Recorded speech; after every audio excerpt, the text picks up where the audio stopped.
online people, I'm hoping you can see the screen, you can hear okay. Is someone checking the online? Are we good? Okay, great. Okay, thanks. So I'll be presenting with Luthando, and we'll just go through some of the issues from our perspective on the finance landscape and the financial gap. Okay, so I mean, part of the context I think was raised this morning. We need that structural transformation in our economy. It's becoming more urgent, and the need is for it to be inclusive and to support employment creation at scale. I think it was covered quite well this morning, and pointing to the importance of even doubling the number of enterprises if we're going to start to really make the impact that we need to. So it's not just an incremental shift, it's a massive shift. And that includes access to finance. Obviously, there's a lot more that needs to be done. We've got the development finance institutions. They've got a core role to play in shaping lending to small businesses, partly because we see the banking sector has a comparatively low level of lending to manufacturing and to SMEs, and Luthando will present that data. There are other non-bank sources of finance, but these are not growing, and in some cases are inaccessible, particularly when we look at the stock market, are inaccessible to most enterprises. It's just a handful that are listed, and new listings are limited. And then,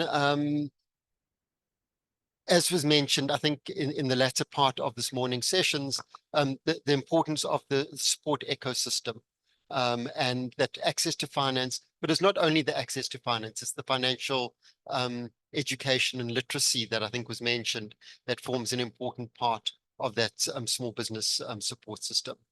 And then it's not only the direct lending and the role of the state in, through, for example, the IDC or CIFA or what the institution that it will become, that can do the direct lending, but there's also a change in the approach to lending to small business. And that's where some of the policy departments can play a more active role, and some of the interventions that are possible.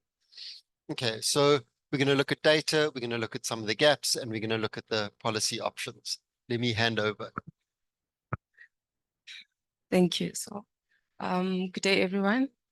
So I'll be taking you through the data, and firstly, so the profile of SMMEs in South Africa. So I'll just provide an overview of the SMME sector in South Africa. So when you're looking at the numbers, right, the number of formal businesses that are employers and those that are self-employed has increased. And when you're looking at particularly from 2010 to 2020, the number increased from 587,000 to 650,000, whereas the self-employed or own account enterprises dominate the informal sector. So during the COVID-19 pandemic, we saw that these SMMEs were hugely affected. And so 28% of them actually closed down. Focusing on employment creation by the sector. Employment in the formal small business sector is mostly driven by formal waged employment, right, which has been relatively stable at around 4 million workers since 2010. Except during the COVID-19 pandemic, that is the 2020 period. And when you're looking at the informal sector, informal self-employed businesses created more job opportunities in the informal sector, looking at the period 2020 and to 2023 as well. So when it comes to government credit guarantees to SMMEs, so credit guarantees to SMMEs is actually provided by the Small Enterprise Finance Agency, that is CIFA, which has actually increased in the recent years. Now, in response to the COVID-19 pandemic, credit guarantees increased to 450 million in 2023 from 121 million in 2018. Although this is a significant improvement, it actually only accounts for a 0.05% of about 8.4 billion in loans to small businesses by the South African, by the South African banks. So when it comes to access to funding, with loans to SMMEs from the development finance institutions, particularly the IDC, the data shows that the IDC has reduced funding to SMMEs in recent years. In 2016, it was 3.1 billion, and it declined to 1.2 billion in 2023. Looking at another aspect of access to finance, when it comes to bank lending, right? SMMEs had the least access to finance compared to their corporate counterparts, as well as bank consumer clients. And in 2023, SMMEs, both in retail and in corporate, only received about 8.4 billion. Focusing on the JSE, that is the Johannesburg Stock Exchange market, the number of listed companies on the JSE has declined from the early 1990s to 2020, while the market capitalization of the listed domestic companies has actually grown. And when you look at the graph on the left, in 2019, the market capitalization of South Africa's listed domestic companies as a percentage of GDP, it grew. However, 2017 saw a significant greater market capitalization than the previous years. So just to conclude then, when you're looking at private equity finance in South Africa, the data shows that the total funds under management in the private equity industry actually remained below 250 billion between 2011 and 2021. Thank you very much.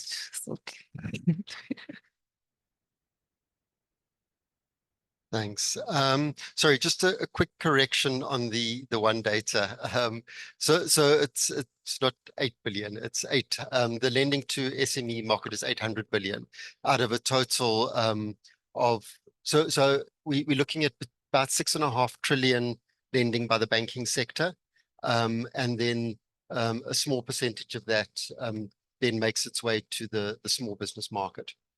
Okay, so then thinking about all of this is we do have access to finance. We do have banks lending to small businesses. The lion's share of finance is going to either consumer loans or to the corporate sector. So if we're looking for that growth and we want to make that step change, then something needs to be done differently. I mean, we're speaking about it. We can't just be on the same path to achieving the economic development if we want to really address poverty, inequality, and unemployment. So part of the solution is the access to finance. And that means, what do we need to do? What are our policy options? So one is strengthen the capacity of the DFIs that lend to small businesses. So we've got the IDC, we've got CIFA, and we've got the provincial agencies.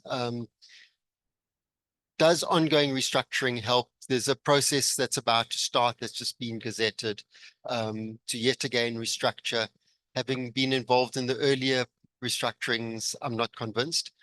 I think a better way forward would be around building the capacity of the development finance institutions, particularly those that are targeted at small business, so that they properly resourced and do things differently. It's around the systems in place, it's around targeting, it's around having interventions that can really get to scale, even at a direct lending level. And part of it is that there are resources. So even in the fiscally constrained environment that we have, where do we prioritize? So my argument would be, we need to prioritize where you're going to get the growth opportunities. If you want to grow the economy, you need to look at putting resources into growth areas. There's always going to be competing demands on state resources. Also, from work that we've done there's an important aspect that we need to look at in how we remove the politics and the patronage from lending, and particularly the provincial DFRs. Some of the provincial DFRs have shut doors or lost licenses, or have their amount that they can lend dramatically reduced because there isn't the repayment of loans. Part of it is when businesses default, you then get newspaper articles and there's outcries, how can the state attach assets? How can the state liquidate? But the state has also lent the money and needs to lend it to the next person. So these are hard decisions to take, that if we're going to have autonomous institutions that are going to be viable and keep lending, then they have to, recover the funds from businesses that are defaulting. So if you don't do that, then you'll get malfeasance creeping into the system where businesses will default because they're not accountable for the loans that they've taken. And you need to then look at what are your measures of accountability on targets and impact. There's also a growing need to have collaboration between the development finance institutions and the private finance institutions. And we're not seeing enough of that happening around lending to small business, or in fact, around lending in general. So sometimes you will see collaboration on mega projects between the IDC and one or two of the banks, or some of the global DFRs. But when it comes to this type of lending, there are opportunities around a loan book rather than an individual loan. But there are opportunities to have that collaboration. One of the better collaboration mechanisms is the credit guarantee. Globally and in most developing countries, particularly almost all upper middle income countries, you have credit guarantees. We had a very small one. I think Luthando spoke to it, that wasn't doing very much and was a very small percentage of loans.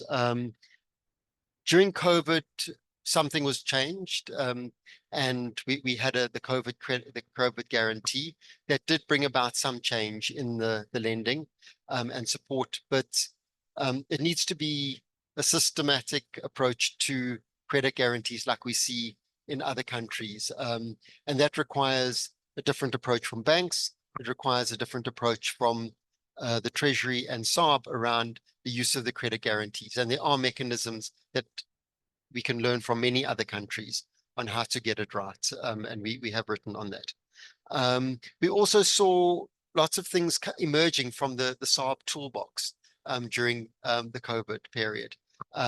They do have measures, and they didn't use all of them, and globally we saw other countries did take forward some of those measures. So SARB has liquidity measures, they've got targeting tools, they can lend to the banking sector, they could lend to the IDC. There's a lot that SARB could do to respond to a national crisis, as they did during COVID. The question is unemployment in South Africa a national emergency? If we say yes, it is, then SARB can justify saying, okay, we're going to respond to this national emergency. If it's business as usual, we're just going to allow the economy to chug along and get that incremental, 0.3% growth, then we can continue to do business as we normally have.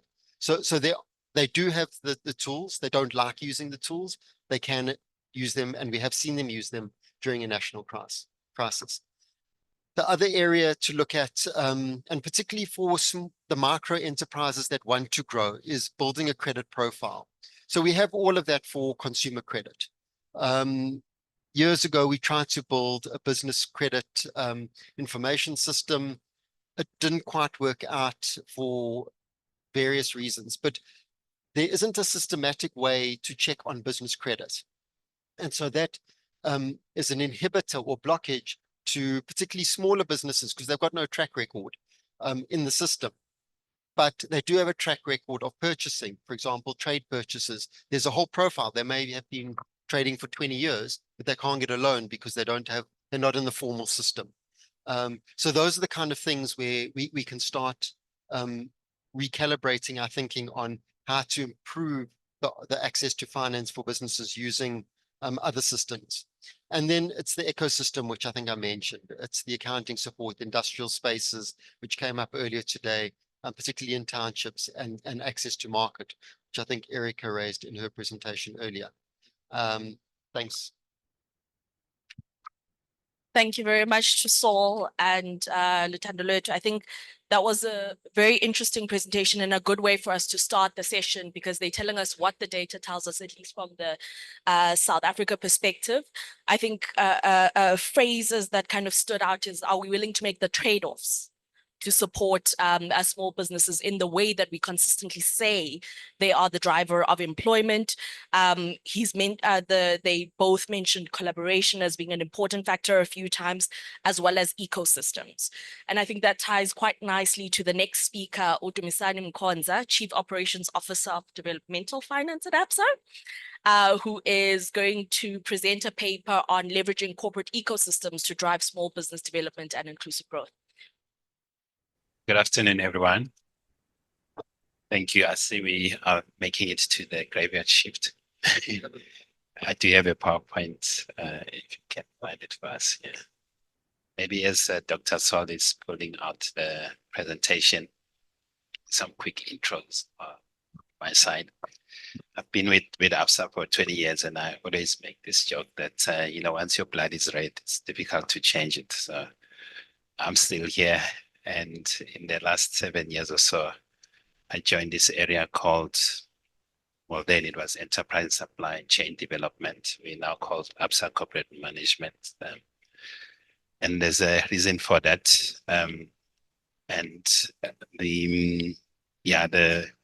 It's been quite an interesting journey, because I feel like I operate in the edges of banking. And hopefully in my presentation, I'll speak to that. It's not a research paper.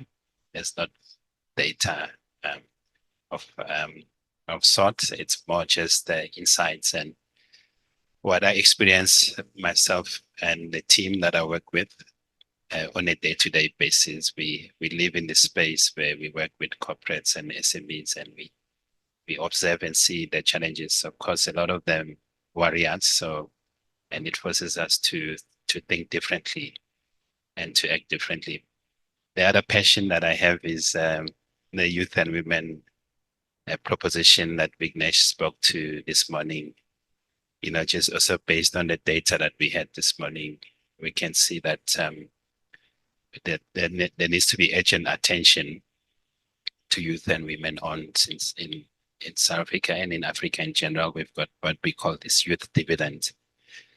And we haven't gone and harness, the power of that. So, but yeah, my passion is great. I always sometimes wonder why, because I'm neither young, nor am I a woman. But anyway, colleagues, I think maybe if I can just, I don't know. Okay. So again, just rolling from the previous conversation, I'm looking at access to finance challenges and the role that the financial sector can play. I think one of the interesting things for me, and one of the earlier speakers touched on, I think it was Erica, if she's still around. I think our issue as financiers in general, we like revenue. We like to see the top line pumping before we can come in as vendors. We worry about not being paid because, we don't get the upside when things are rosy. So we therefore don't want to suffer the downside either. So when we do get paid, it just makes those funds go a little bit more further. And I think that's all you've touched on that. So with the building and enabling SME ecosystem, I think I just touched on a few points there. I think we've spent a lot of time today talking about ecosystem thinking, ecosystem banking, and ecosystem support, which, by its definition, it means there's more than one party that's looking at the issues. Then I've got just two legislation or suggestions that I think we can think about in the BEE scorecard and the National Credit Act. There's probably a lot of changes that we need to make, but I've just highlighted the ones that I thought were key. Then I'll just conclude. Okay, so these are well-known and well-documented challenges. You know, and there's most of the time they are multifaceted. They are interrelated. You don't know, when you attack this one, this one also pops up. So I will speak to each of these four. As I say, there's quite a lot, so I'll touch on this. And there's one or two recommended solutions that I make again from the observations and insights that we've had in the bank. And I'm sure there'll be lots of comments and questions on the solutions or the challenges on which are the important ones. But clearly, when SMEs cannot find finance, then they're unable to move. They just stay where they are. Sometimes when they've started the business, then they can't grow. They kind of just not moving as quick as they can. And the biggest issue there is around this working capital. And also when they're looking to expand, then they face challenges on being seen to be growing too quickly. If that doesn't happen, we know, and sometimes we undermine the wealth creation, but it's very important for a business owner and an entrepreneur. When you take so much risk and so much stress in your life, I think when you do make money, you do want to create that wealth. And I think, we should allow that to happen. That makes sense. And obviously the jobs that come with that. So unlimited cash flow, as I said, it's startup capital is difficult. We don't always think the loans are the right solution when you start up the business. Again, going back to my desire as lenders for the revenue line. And working capital is a challenge, and expansion capital. So we have recognized, and we are aware as finance institutions, that our funding instruments at the moment and our business terms are not always suitable. They're not always fit for purpose, for the problem that we have currently. So the big thing with working capital, and we're actually just talking about it at lunch with my fellow colleagues here, that your suppliers want cash. When you're an SME, you don't have the ability to negotiate credit terms. So whenever you're buying stock material, the suppliers want you to pay cash because they also worried about your credit to them, which means that you have to have a cash flow. And then on the other side is your customers. They notorious customers are notorious of not paying on time or not paying at all, which is even worse from a cash flow point of view. The example that we like to quote is if you make revenues of in excess of R1 million, you have to then start registering for VAT, for example. So, if I've invoiced you as my customer, I'm already due to pay that VAT over. So if I'm not paid and then paid very quickly, I might have a cash flow challenge there. So there are two areas from a solution point of view that we see. And some of these are already happening in the space of finance. It's what we refer to as lending-based grants. So sometimes the SMEs, where they show the potential and they can show profitability and affordability of the loan, it does mean sometimes the funding that they require, some of it should not be repayable. So we can mix some grant funding with the loans just to make the deals to work. And we have what we refer to as soft loans. So, that's us being quite generous with the terms that we put on the loan agreement. And but part of the conditions or the way that we practically do it is we manage the payment of funds, because any lender that comes in with these generous terms, they want to know that there's operational measures to mitigate the risk. So we always say it's a soft loan and not a soft life. So yeah, so I think if we have ensured that you've used the money for the right purpose, then the possibilities of getting it back are quite high. So, but it's still a gap.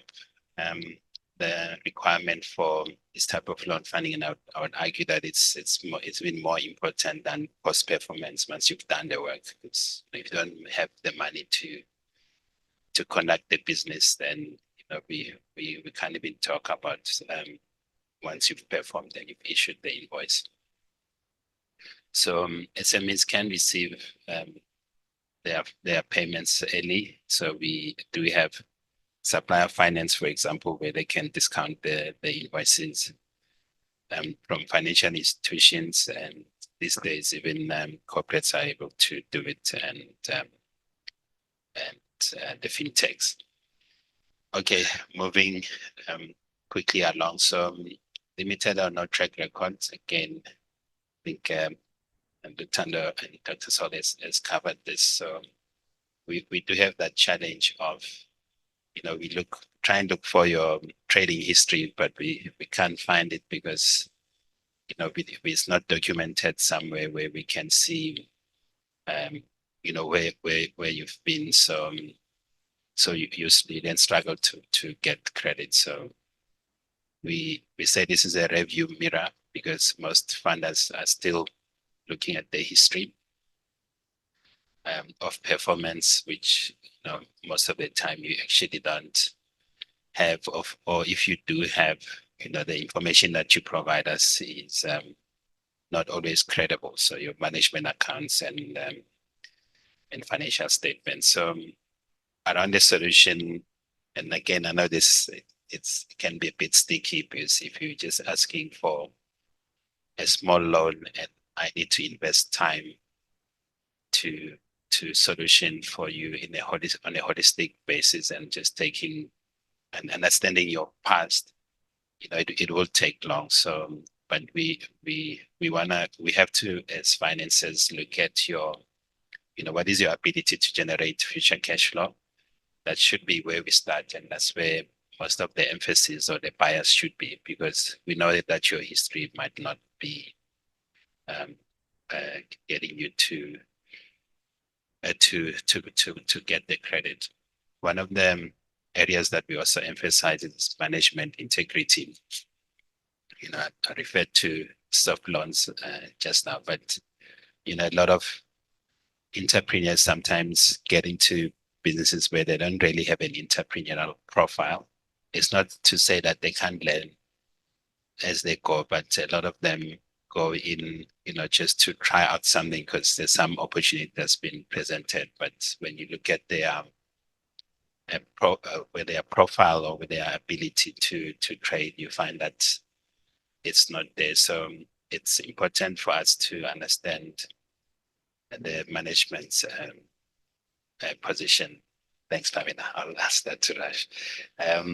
Of the management team, because we are relying on that and the cash flow generating ability. So when you combine those two, we do think that the pricing could be reasonable, and that will improve the SME success. I think this one I've pretty much already touched on, but again, it speaks to the management integrity. So it's very important for lenders to not just immediately discount or decline you for credit because you've got a bad credit record.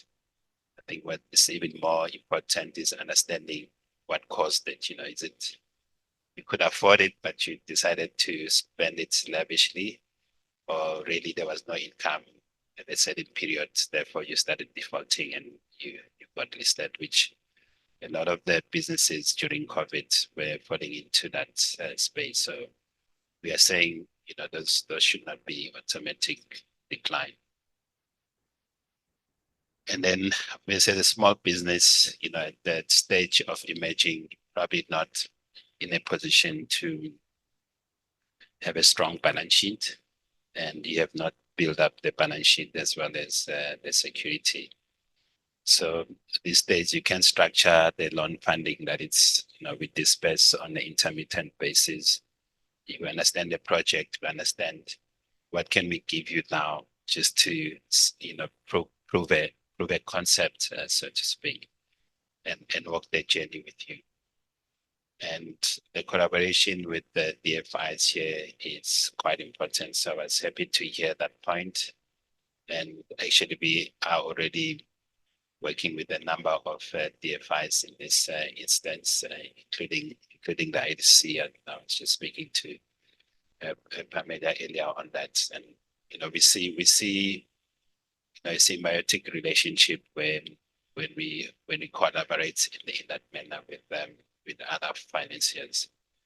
There's a lot of SPVs and guarantee funds in that space at the moment. Yeah, so this is just a summary of what as ABSA we have developed over the last couple of years. When I joined the team, the credit standard was already there. So we still have the business as usual standard, but we also have this standard that is more biased to the future. And our objective is on financial inclusion as part of our ESG imperatives. We need the DFIs, we need other agencies, we need foundations, we need global development organization to come in the funding pool so we can support more SMEs. Okay, improving access to markets, I think that's been covered. So this is really just talking about the surrounding ecosystem, because our objective is to increase participation of SMEs in the value chains of corporates. We see corporates as risk mitigation. They are anchors. Their existence means that we can solution better for the SMEs. And because these corporates are also our clients, so we have arrangements with them directly. So again, it's a symbiotic relationship, corporates and public sector entities.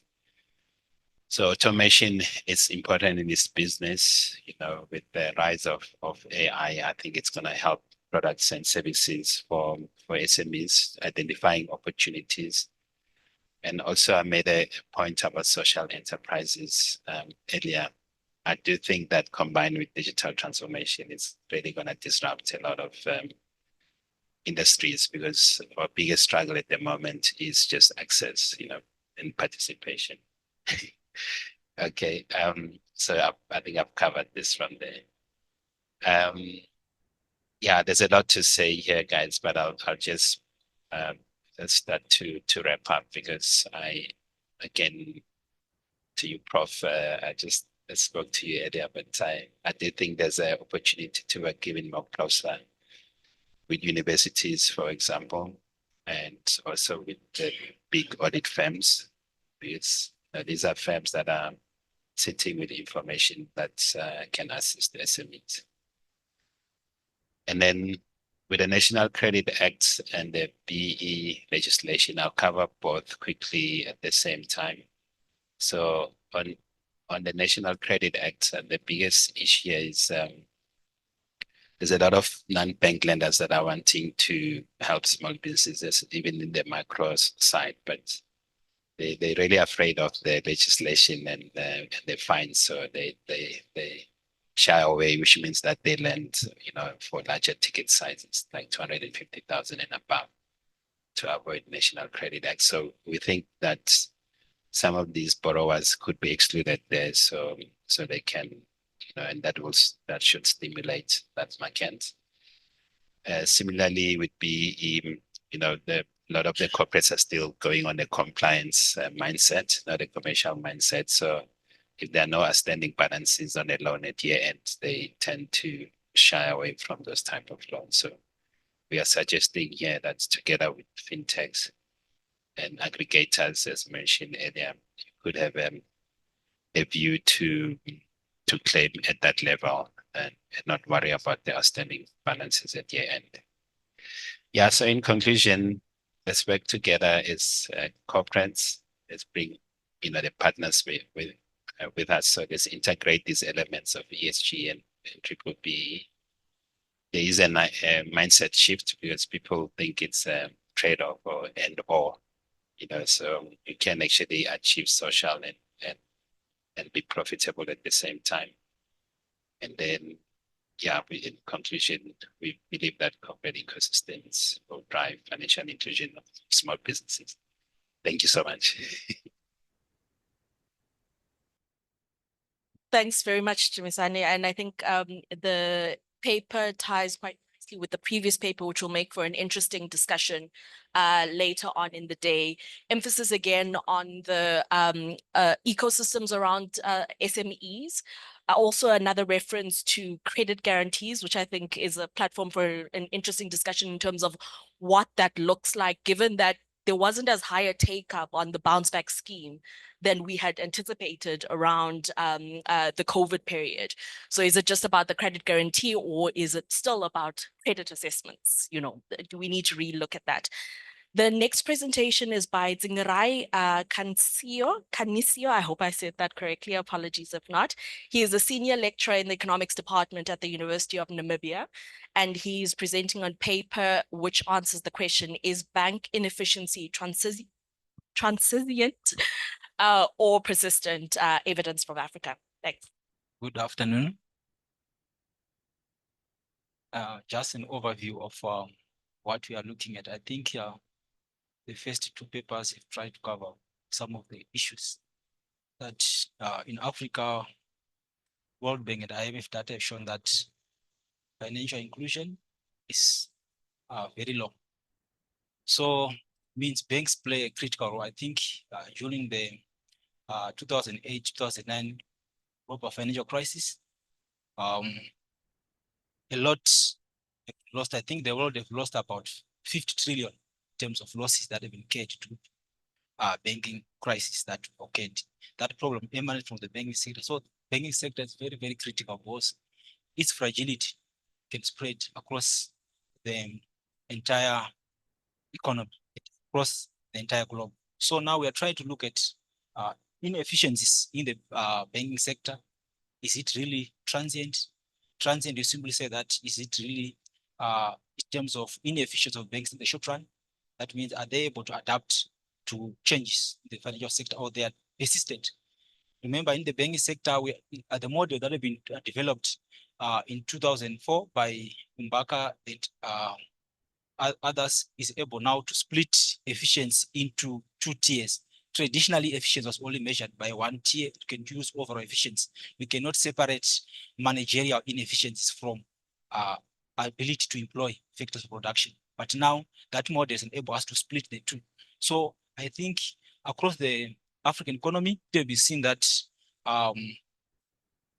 all the banking sectors across Africa, normally they share a trait of being inefficient, which is shown through low financial access, especially by SMEs.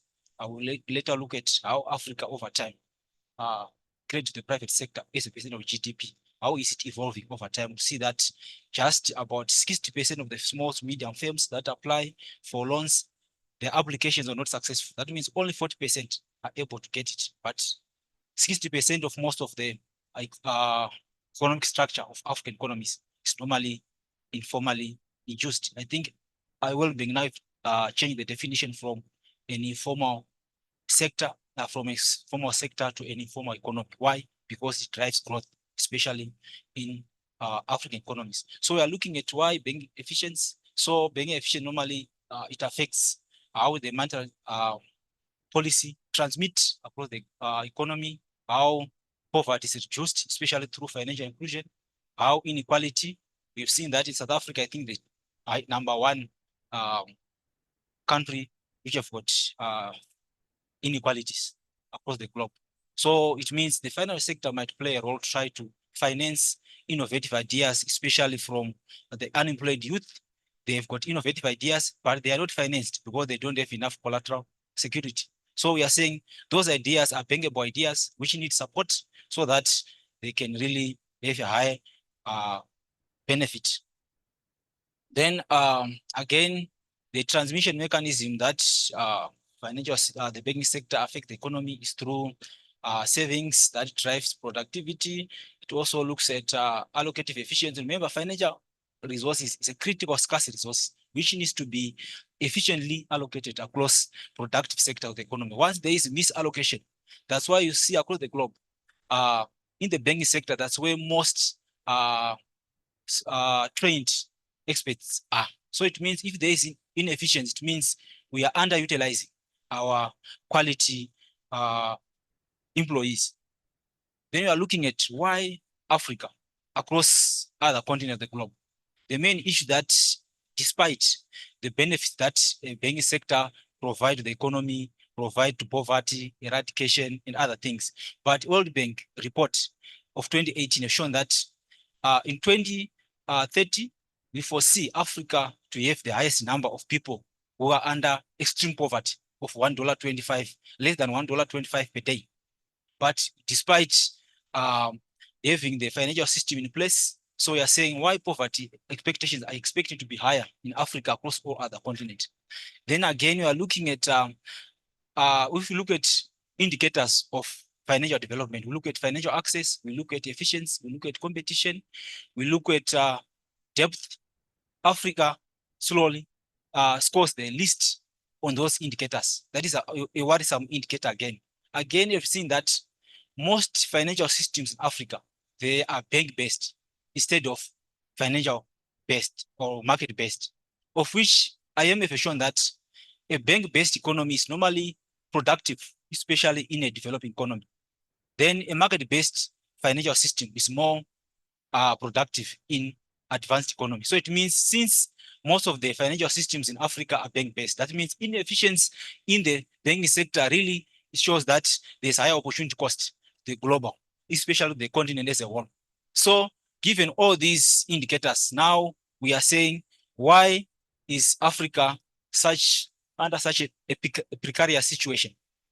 Then again, if you look at domination of foreign banks, we are seeing that over time, it means financial banking systems in Africa, they are permeable and they are porous. That means they can be easily if you look in Kenya, you find that M-Pesa was moving volumes of money, which was more than what World Remit does across the globe, which means those are not financial systems, but they are finding it lucrative to enter into the banking sector and offer financial services. Why?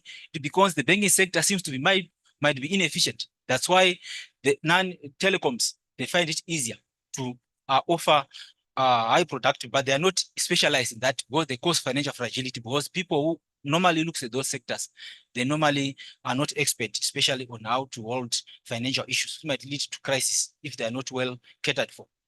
Again, over time, we are seeing that foreign banks entering cross-border banking is again, foreign banks entering the African markets is better than other African banking markets entering into other Pan-Africanist countries. That means it is easier for other foreign banks to enter the market. That means there's a challenge in Africa. So looking at why motivating that, we are looking at all the studies that have been done over time. They use one method, which have been proved that it is flawed.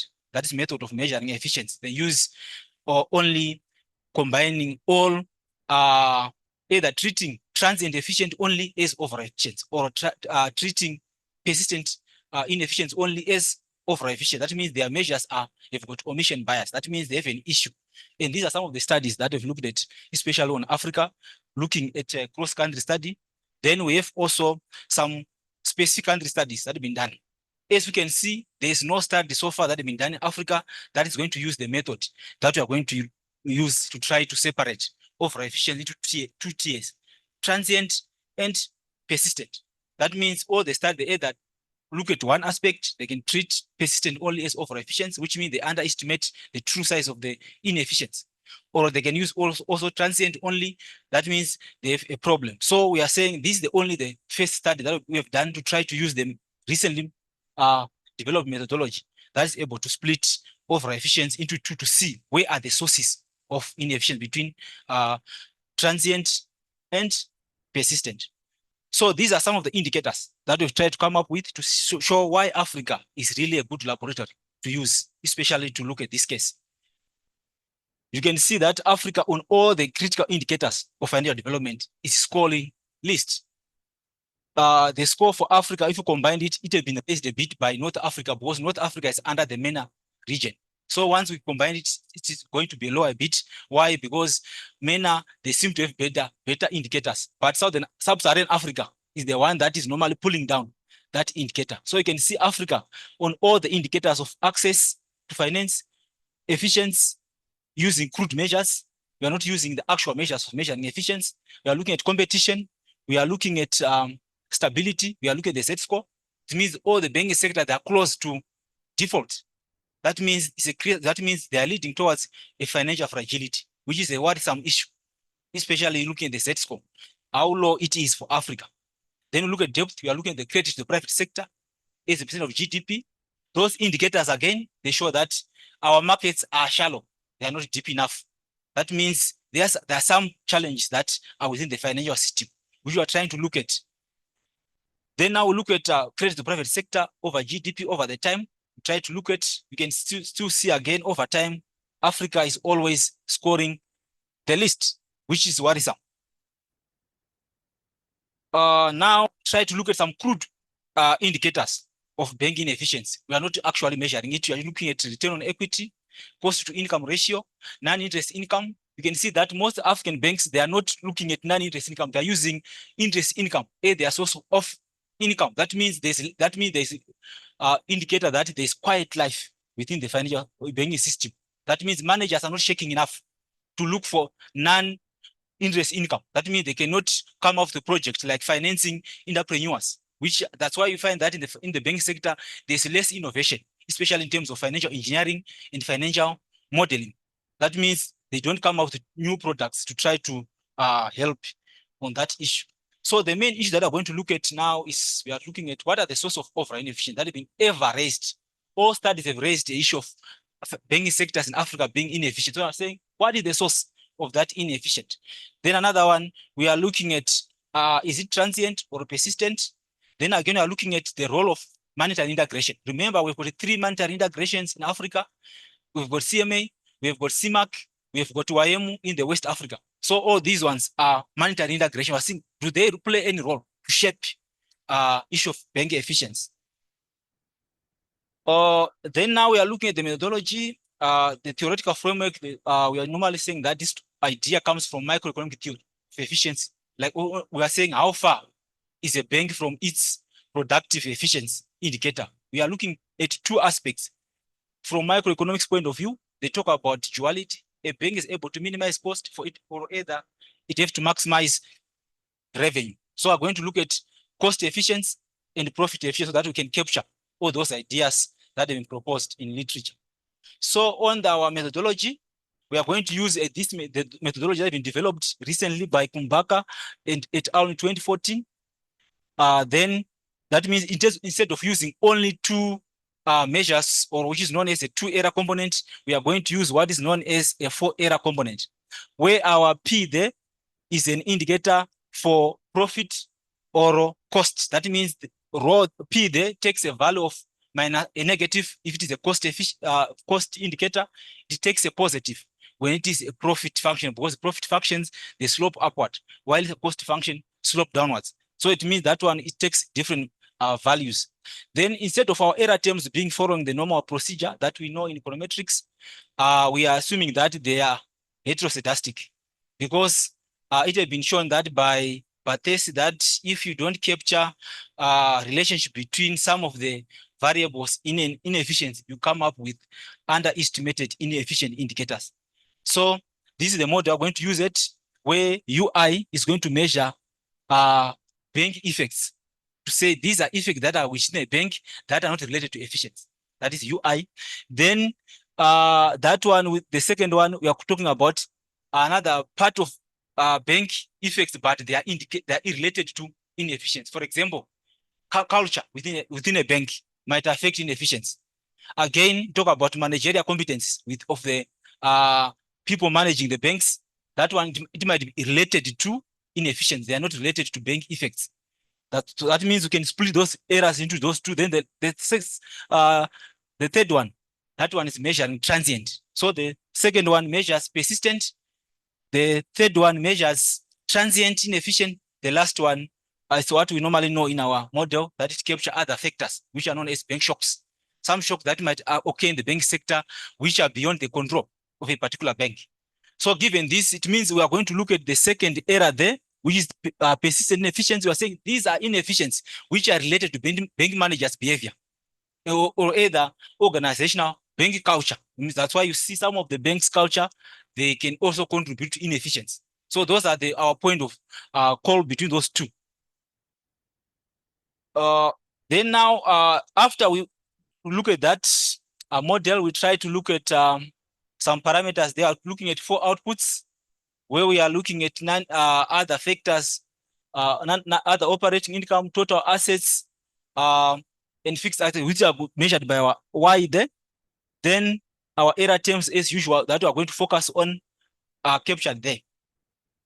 There's not much interest into that one. What we are most concerned about is the policy aspect that comes out of this one.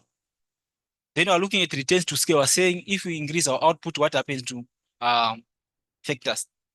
So this is what we're trying to discuss, to say the studies that have been done in the literature, they don't capture those aspects. That means they were misspecified because those aspects were not being captured, which we are going to capture in our study. Then this is our descriptive statistics of point of view on the Z variables. That's what we are going to look at to say which are the factors that affect efficiency, which managers can play around with to try to address the aspect of inefficiency. Now on the findings, we'll find that transient inefficient is around 93%. Then persistent is 98, and overall it's 91. So from this analysis, you can see that the main source of inefficiency is transient, which is lower, which affects overall efficiency to go to 86.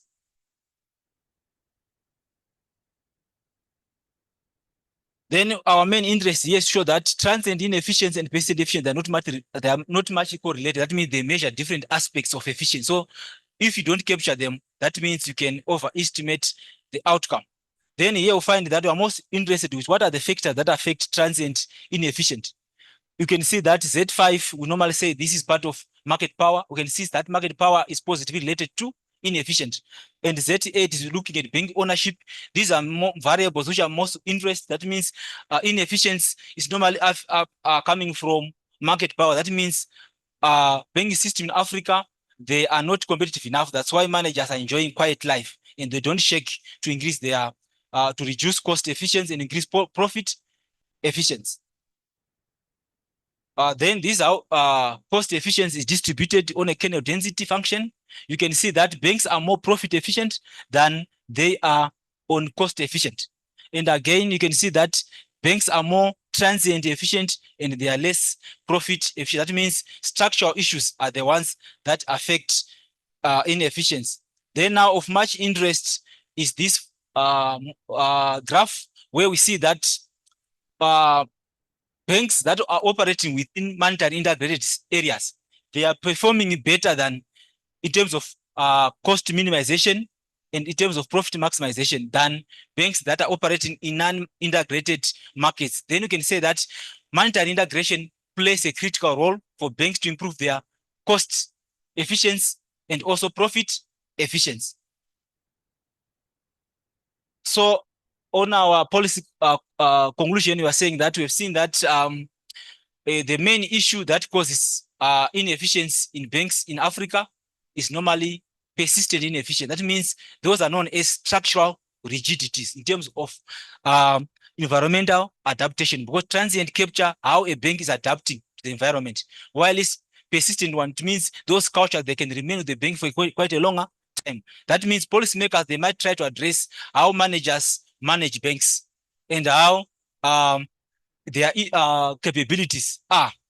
And again, we find that monetary integration plays a role.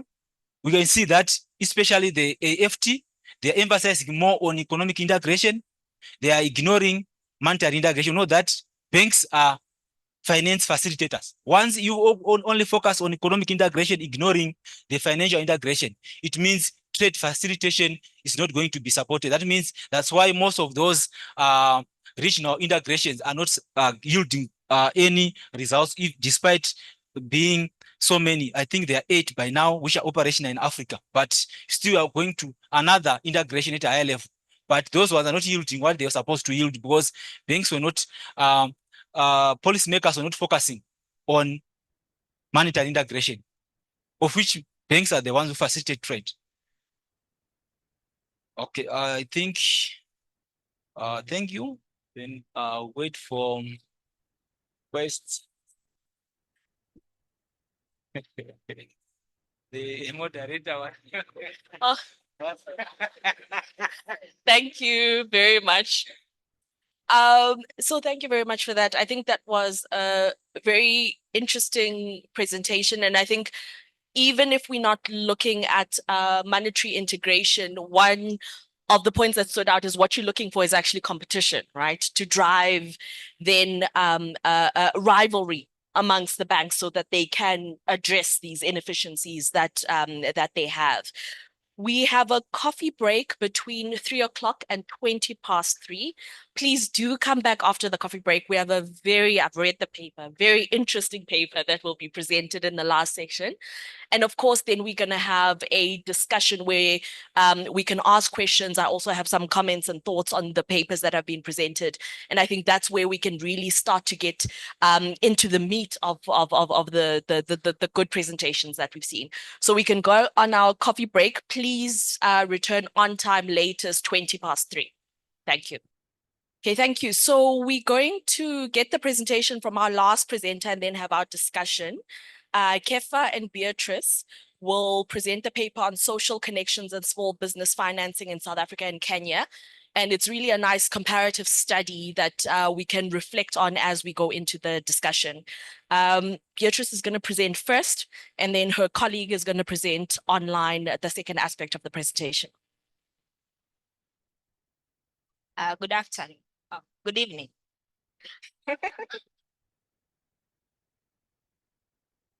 Good afternoon to you all. My name is Beatrice Mbinya. I'm from University of Nairobi, Kenya, and this work is co-authored with my colleague, Kefa, so from the same university. And our paper is about social connections and small business finance in Kenya and South Africa. So my colleague will be moving the slide because it's the one sharing the screen. So to start off the paper, I'm going to look at the introduction, and we realize that finance is a key component of any firm, and it also determines the success of the firm,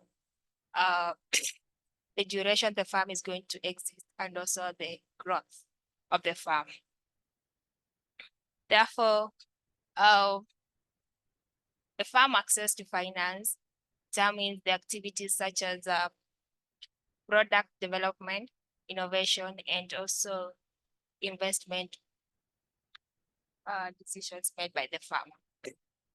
However, we find that in developing countries, most of the firms, let me take some water, please. So let me carry on. We find that in developing countries, most of the firms exist as small businesses, and they are major employers of majority of the workers in the developing economies. However, these firms do experience a problem accessing the finance, and therefore their activities are usually constrained. Due to their size, they have limited access to internal funds, and therefore for them to either continue existing, they have to find alternative for them to keep up with their activities. And therefore to do that, majority of the firms will either seek mergers and acquisition, either look for startup financing through the venture capital, or seek alternative financing, or do hibernate, or the worst case scenario, they exit the market. So accessing finance becomes severe among most of the SMEs, and therefore the investment in human capital development, providing training and also upskilling their workers becomes a challenge. And so this problem comes from a lot of financial constraints that they face, which is due to weak political ties, limited collateral, because majority of them are young and therefore they are not in a position to have such assets or collateral to provide, and also informational asymmetries. And just so their mode of ownership is that they are usually owned by families, and therefore that becomes a challenge when they seek formal financing. So the objective of the study, we focus on small businesses in Kenya and South Africa, and specifically we analyze the extent to which social connections, whereby we look at let's say having a focal farm and other related farms. We try to see whether a farm that is the focal, the main farm, and then it has other farms that are related to it, whether they are going to learn from the mistakes of other farms and try not to face the same challenges in terms of accessing finance.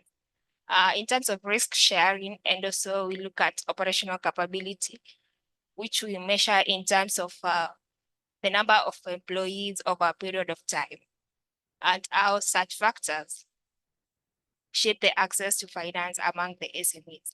Our second objective is to analyze the extent to which other factors such as ownership and organizational structure do alter the effect of the first objective.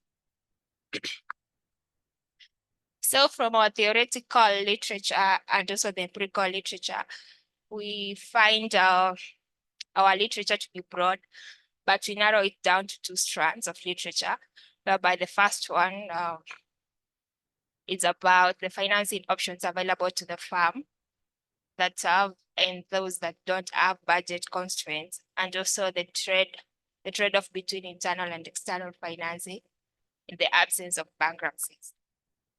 So in that, we find that the literature indicates that the firms rely on external financing so as to overcome bankruptcies and also to keep up with their smooth production. And these alternative finances between either to access formal or informal finance, that to go for debt or for equity financing, or to borrow from their friends and any other option available to them. So in the second strand of literature, we look at the financing decisions in regards to existing social networks, network embeddedness, institutional context under which the firm operates, and also the ownership structures. From this, we note that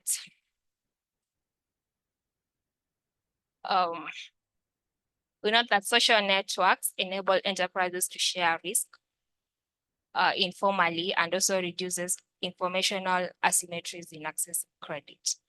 So from the literature, we identify a gap in that the studies that we reviewed, they ignored the firm's behavioral response to challenges faced by the firms and that are related to them. So I let my colleague proceed online. Yes, thank you, Beatrice. So basically, in light of the two objectives that we sought to address, our basic idea is that a firm is going to respond to challenges that those firms related to it encounter. In this particular context, if a firm within the food sector in, let's say, Western Cape, for instance, is facing challenges in accessing finance, we relate it to how other farms within that particular food sector in Cape Town or in Pretoria is being responded to. So basically, we anticipate that as more farms that are related to our focal farm face challenges related to accessing finance, our focal farm is going to face less challenges. Basically, the idea is that it is going to learn from the errors or mistakes of farms that are related to it. And now, based on that, we estimated a linear in means static panel regression model whereby our dependent variable Z is basically capturing access to finance, and it assumes 1 if a farm indicated facing challenges related to accessing finance, and 0 if it faced no such challenges. And that one is being explained by our social connections, which is Z superscript R, which basically is the share of farms that are related to our focal farm. And that share is computed at the level of the region and the subsector of the enterprise. Then it is also explained by operational capability, W, which is an indicator of a farm's growth prospects. Then we have external financing that is captured by X, and basically that vector X captures 4 dummies that represent 5 categories, whereby there are some farms that never relied on any external financing.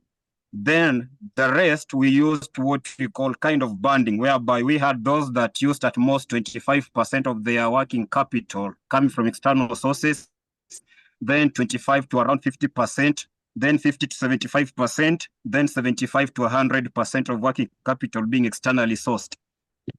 Then we have control factors which are captured in H, and these control factors, they include maturity of the farm, which is captured by age and its square, managerial experience, which is an indicator of how well a farm will adapt and learn from the mistakes of enterprise that are related to it.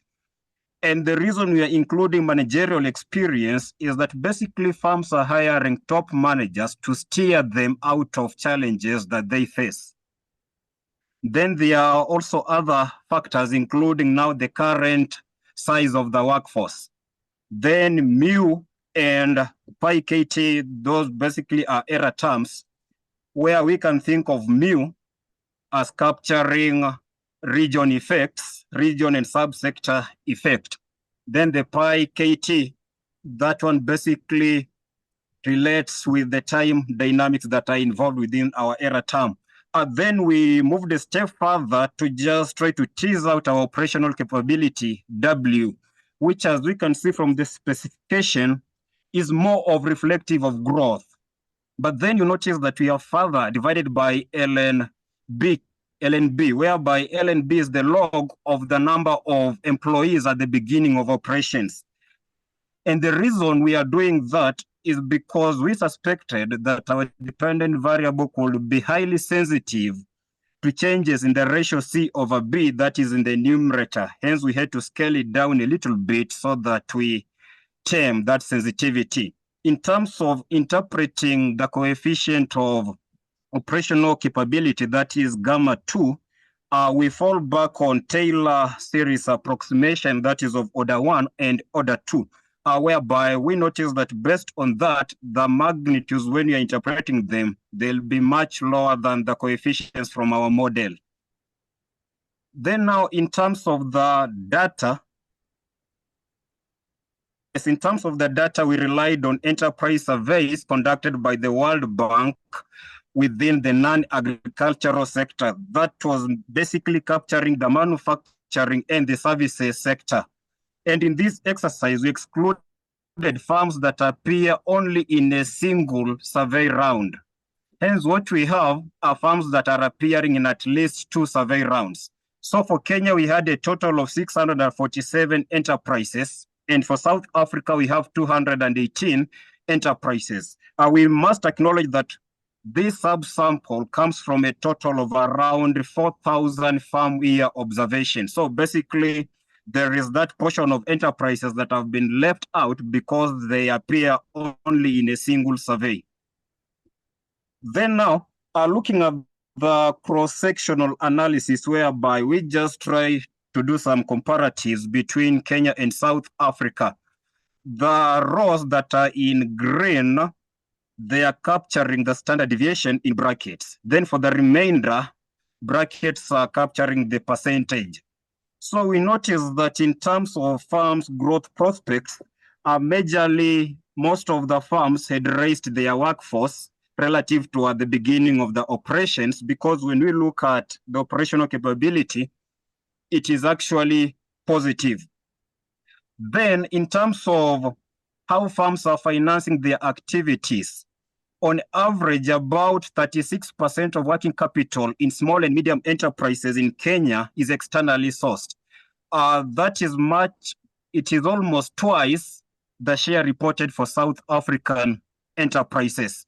Then in terms of our social connections, we notice that it is also much closer to what we have in terms of external financing being sourced externally. Then now, in terms of enterprises facing challenges related to accessing finance, whereby in the enterprise survey, around 71% of enterprises from Kenya reported facing minor to very severe financial challenges. That compares with around 31% in South Africa. In terms of our sectorial composition, we noticed that it was almost 50-50, that is in terms of the services in the manufacturing sector for Kenya and for South Africa. Then breaking down further into the type of external financing that firms relied on, we noticed that in Kenya around 38% of enterprises relied on a loan from a bank, which is quite higher when you compare with 14% reported for South Africa. Looking at ownership structure, whereby ownership, we assume that a farm is owned by owner type R if that owner type R has a non-zero share in that farm.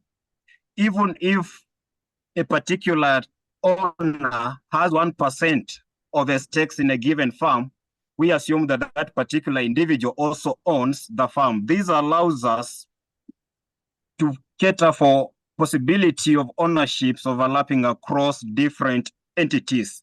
It also enables us not to mask certain ownership, because there are previous scholars that have used certain threshold. For instance, there is one that used a threshold of 50%, whereby an entity is assumed to own a particular farm if they have at least 50% of the stakes in that farm.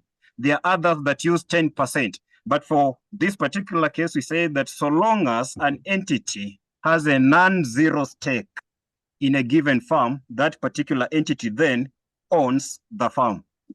This then allows for multiple ownerships. Then now, when we look at the time dynamics that are involved in this whole business, whereby we control for various factors, and what we are witnessing here is an ordinary least square estimation, whereby we are just trying to look at the dynamics, but controlling for various factors that include age of the farm and its square managerial experience, among other things. We notice that for Kenya, initially from 2007 to 2013, farms were becoming a little bit resilient, although over 60% of enterprises still face challenges related to accessing finance. Then that resilience appears to have declined thereafter, such that in 2018, a larger proportion of enterprises in Kenya reported facing challenges related to accessing finance compared to the level that was in 2007. For the South African case, we noticed that the share was relatively low and stable at around 30%.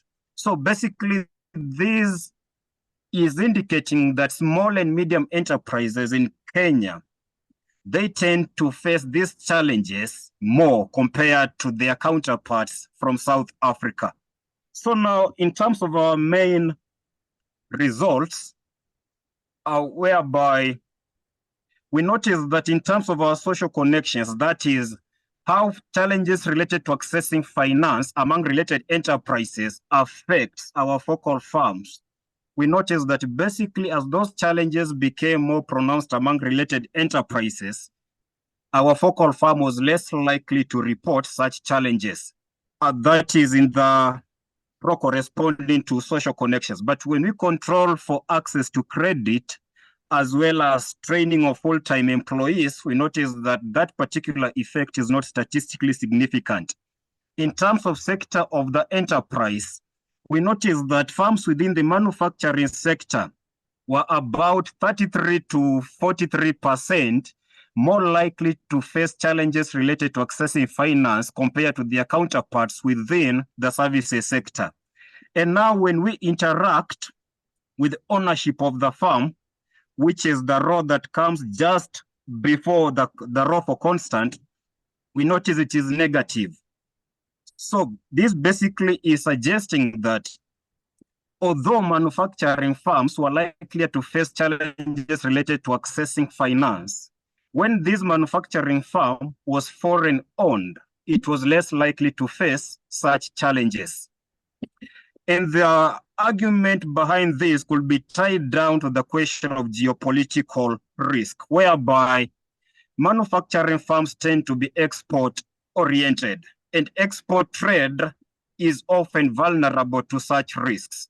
So basically, when a firm is just purely manufacturing, it tends to have difficulties in how to mitigate such challenges. But when it has foreign owners, these foreign owners can, for instance, fall back on cash reserves to mitigate challenges related to accessing finance. And that could explain in part our observation that indeed foreign-owned enterprises within the manufacturing sector were much better off. Then there are some firms that belong to multi-establishment enterprises. We noticed that such firms were more likely to face challenges related to accessing finance compared to their counterparts that were single entities. And this could be explained in part to the issue of coordination failure or coordination problems. In terms of operational capability, it didn't really matter much per se. So now these findings, we had further narrowed down to a specific type of external financing, which we have not reported in this table, but we noticed that it never mattered whether a firm relied on a loan from a bank, a loan from non-bank financial institution, and so forth and so on. It never mattered. But now, coming back to our main variable that we had included in this model, which is the external financing categorical variables, we notice that only firms that utilize 50 to 75% of their working capital from external sources were likelier to report challenges related to accessing finance. However, that effect again is absorbed by access to credit as well as within the firm training. And lastly, the issue of managerial experience. We noticed that initially, firms continued facing these challenges up to around 23 to 25 years of a top manager's experience. So that's quite a long period of time. So it is just suggesting that it will take on average a manager to be within an industry like almost a quarter of a century so that this manager can steer our enterprise out of these challenges related to accessing finance. That's quite an issue altogether. So now we move further to look at the various differences in terms of accessing to finance as a challenge based on ownership structure. Whereby this particular chart is based on our estimates in the previous table. That was the last column. But now we just focused on the various ownership types, whereby we had foreign owners without any domestic private owners, foreign and domestic, no foreign, no domestic, and no foreign, but with domestic owners, whereby we noticed that a firm was more likely to face challenges related to accessing finance if it was purely foreign owned without any domestic owners. And it was least likely to face such challenges if it was purely domestic private owned without any foreign owners. And this can be tied down to what we have indicated earlier, the issue of geopolitical risk that foreign owned enterprises do face. So now, in a nutshell, based on our findings, we noticed that one, Firms within the manufacturing sector were more likely to face challenges related to accessing finance compared to their counterparts within the services sector. Similarly, enterprises that were foreign-owned were more likely to face challenges related to accessing finance compared to enterprises that were not foreign-owned. And again, foreign-owned enterprises within the manufacturing sector were less likely to face challenges related to accessing finance compared to foreign-owned enterprises within the services sector. And finally, manufacturing enterprises that were foreign-owned were less likely to face challenges related to accessing finance compared to manufacturing enterprises that were not foreign-owned. So at this particular juncture, I hand over back to my colleague to give us our recommendations. Thank you. Okay, from our study, we recommend the following. Offering financial support that is targeted, because the firms in the manufacturing sector were more financially constrained compared to those in the service sector. Then we also recommend making it easier or friendly for locals to invest in the service industry by provision of financing mechanism, and then having the foreigners invest in the manufacturing sector. Thank you.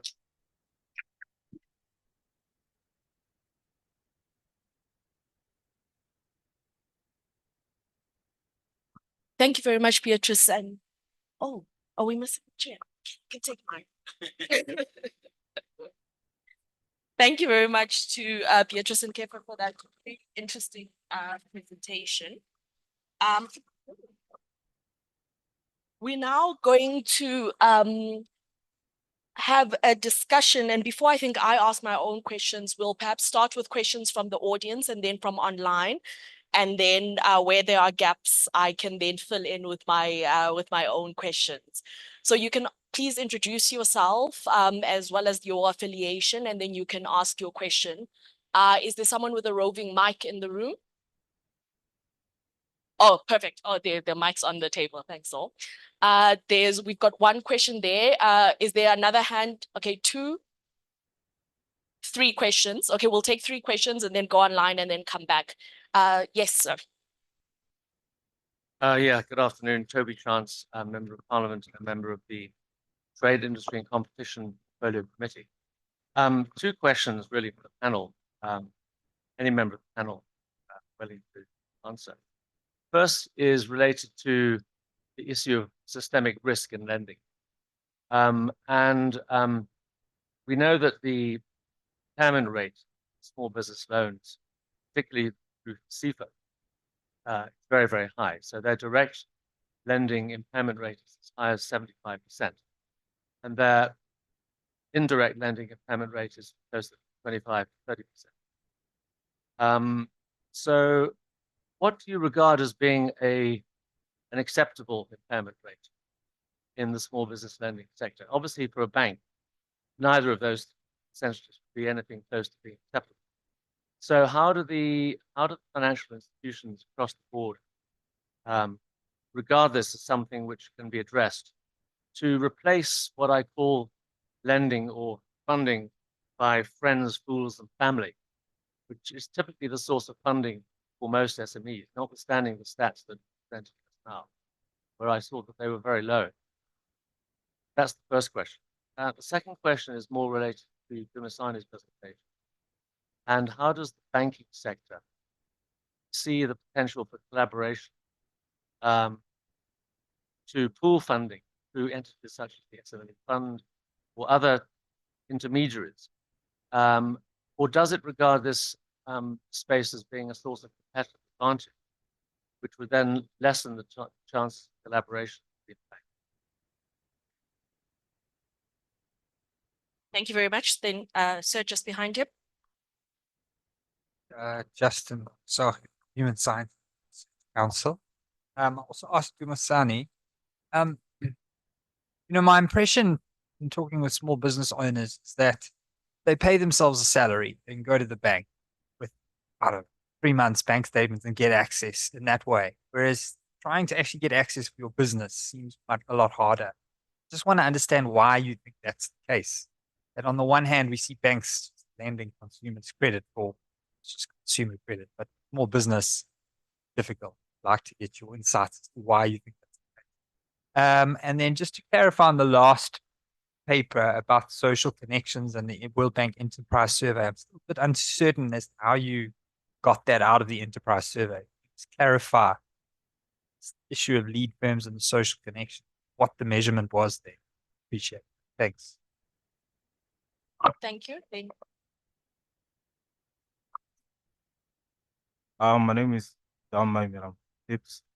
So just one question. So I've seen on this presentation on the data that the IDC funding for SMMEs has declined. I'm not sure if maybe Chair you might be in a position to answer that question. Now, why was that a decline in the space there? Thanks. Give someone a privilege to ask a question and they abuse it. Okay, so I think what we're going to do is take a round of responses from the panel on those questions that have been asked, and then we'll go online. For those online, please put up your questions in the chat box, and they'll be sent through to me so that we can also get your answers. And I've noted the gentleman who had his hand up in the room. Okay, 2 more hands in the room. So on the question on systemic risk in lending and impairment rates, on what is an appropriate or an acceptable impairment rate. Saul, would you like to, there are mics over there, take a stab at that one?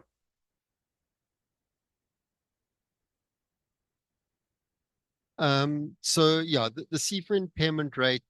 So when I was presenting, I raised the issue of trying to give institutions the autonomy to do debt collection.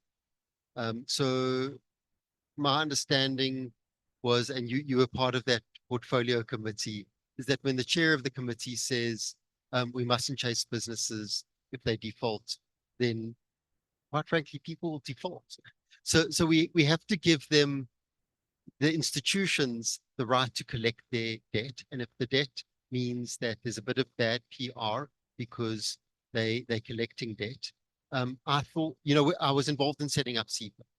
For me, I said to the team, if you're getting bad PR on that front, it's a good thing because then other businesses will see that and they will repay their loans.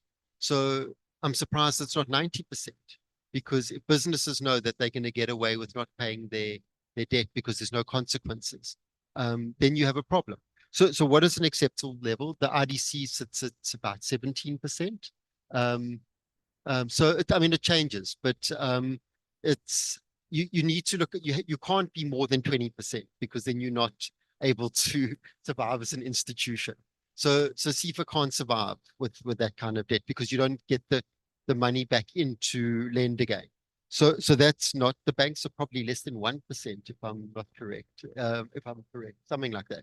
So the banks get it right because people know that the banks will chase them. But the banks are also fairly conservative in their lending approach. So there's a middle ground there. And what we're arguing is that through something like credit guarantees, you can mitigate some of the risk for the banks and increase their risk appetite, so that they prepared to take on a bit more debt to small businesses, but knowing that, that will be, depending on how it's structured, 60% to 80% covered by a credit guarantee on a portfolio basis. So there are ways to increase the risk appetite of the bank so that they move from, that very conservative space but you can't have that kind of, because there's no ways you can replicate an institution on without recapitalizing it every year on an impairment rate of 75%.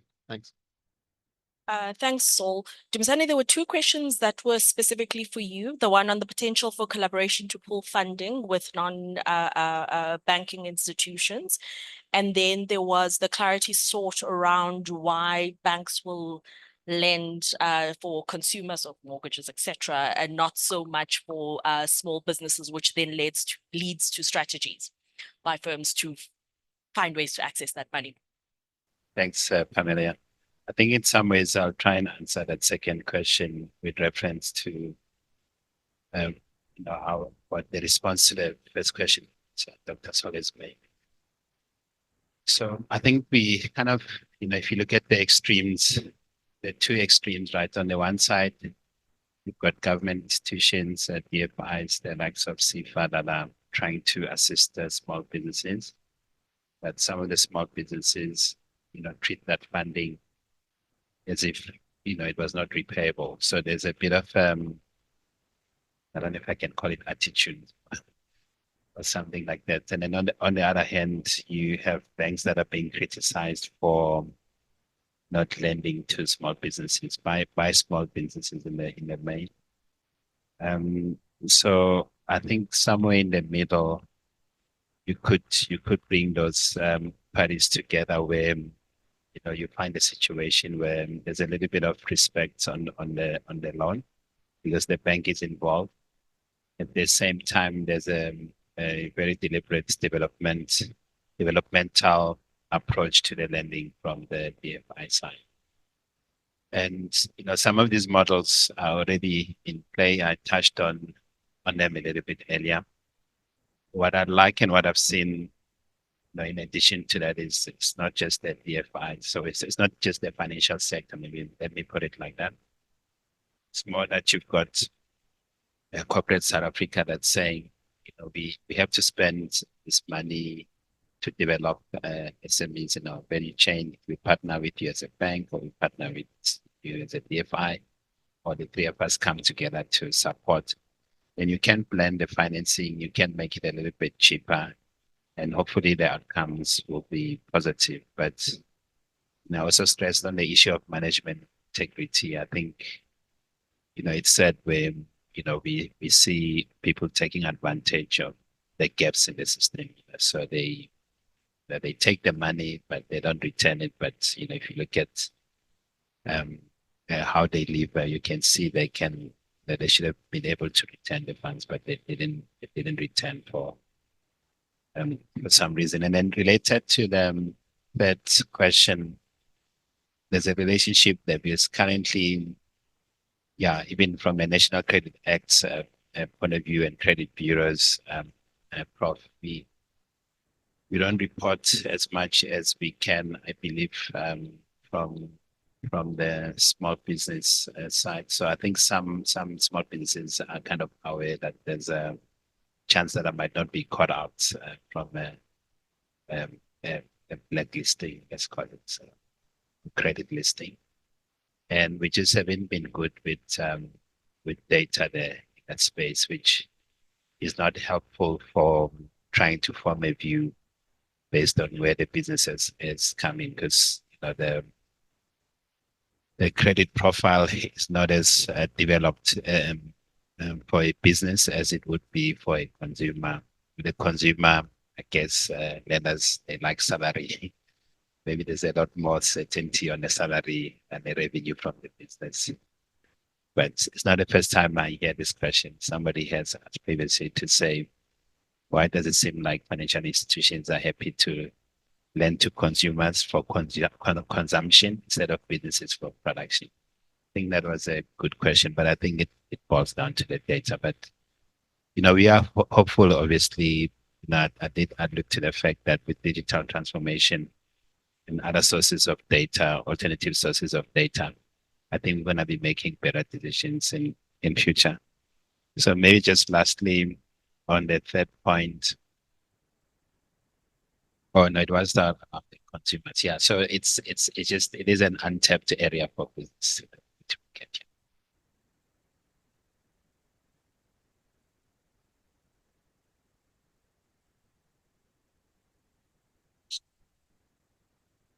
But maybe Beatrice and Kepler, there's a question for you around how you were able to pull out the insight on social connectedness from the World Bank survey data. Yes, thank you, Chair. Perhaps I will take that one.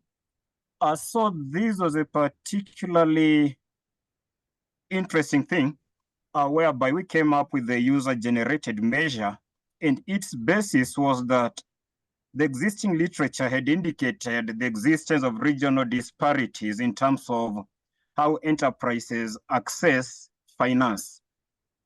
Now, based on that, we looked at our data sets, that is for South Africa and Kenya.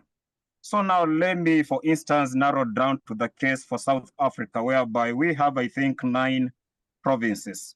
So let's consider an enterprise that is within the retail services subsector in the northern province. Then let's assume that within that particular province, there are 26 enterprises within the retail services subsector.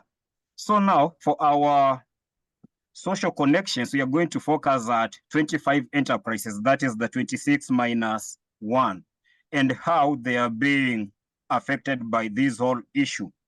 So now we proceeded like this. Since the survey captured a variable known as access to finance as a challenge to activities of the firm, which was presented on a Likert scale ranging from 0 to 4, whereby 0 was assigned to a firm that faced no such challenges. 1 if it faced minor, all the way to 4 if the firm faced very severe challenges. So we recreated a dummy variable, which we assign is 0 if a firm faced no challenge at all in terms of accessing finance, and 1 if it faced minor to very severe challenges. That is the one that appeared on the Likert scale as 1, 2, 3, or 4. Now, based on that, we go back to what I have indicated earlier, that a services sector within the northern province, whereby we have 26 other enterprises within the retail services in that particular province. So we ask ourselves, the remaining 25, how many of them have been assigned to this group of 1, that is for those facing minor to very severe challenges? If, for instance, there are 10 and the remaining 15 faced no such a challenge, then we say 10 out of 25, that is going to be our share. That should be around 40%. So we say 40% of enterprises within the northern province, within the retail services subsector, face challenges in terms of accessing finance. Yeah, so basically that's how we went about the whole issue of social connections. Thank you very much, Kefa. Moving on to then the questions online, we've got 2 questions. Llewellyn Deborah asked a question. Are you still online to pose your question yourself? Just unmute yourself, please.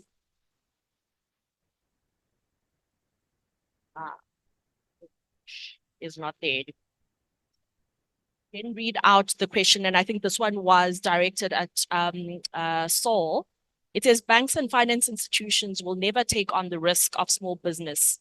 That in itself doesn't tell you that business is failing because of the lack of funding, but it's failing because of the concept of small business in the SA context.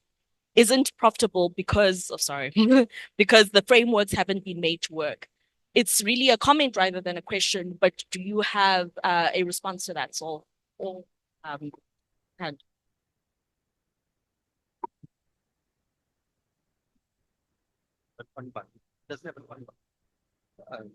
Okay, so I mean, there's a couple of issues there. I mean, one is that we do need to look at doing things differently. So if we continue on the current trajectory, we still see small businesses lagging behind in terms of access to finance. The chart that Luthando showed highlights that quite starkly.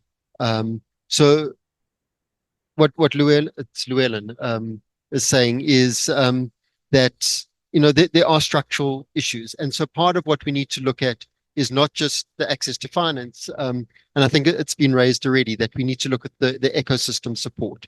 So part of it is, banks need to know that they're going to be repaid. They will be more confident that they'll be repaid if there's support measures around the business. So we need to think differently about how do we engage that. So it moves out of the finance realm and into saying, but what Neva was saying this morning and what was said earlier, that we need to look at those different measures. The other thing to look at is around what I've been raising on credit guarantees, which we need to structurally fix so that, even if there is default, the banks are, as they will always say, the money is not theirs, it's depositors' money. So if they know that depositors' money will be repaid through a credit indemnity program or a credit guarantee program, they're reducing their risk. And that's a big fix. I mean, we see it working in multiple other countries, yet it's not properly implemented in South Africa, except for that COVID period and the bounce back scheme, but not systematically implemented and not in a way that it becomes par for the course for banks when they write an application for a small business loan, immediately look to the credit guarantee or it's a portfolio approach. So there's many different things that we can do. There's also other products that we need to be thinking about. We can do credit cards differently for microfinance lending. It doesn't have to be through microfinance institutions that, can only reach a small number of people. Banks know how to do credit cards. If we looked at a different system around that to support smaller enterprises that need 5 or 10,000 Rand working capital, there's definitely a collaborative approach to using products differently to improve access to finance with products that banks know how to issue. And there's a measure of, using it for buying supplies for the business rather than entertainment. Excellent. Before you come back, and I'm going to ask the panelists to be brief when they respond. So the issue around credit guarantees has come up a few times in a number of the presentations. And Dumisani, you said something interesting earlier, which was that as banks, you don't want to take the downside risk without the upside. So with credit guarantees, is that not the same thing? But with whoever is going to guarantee, likely the government or a DFI such as the one that I work for. So putting me on the spot today. Okay.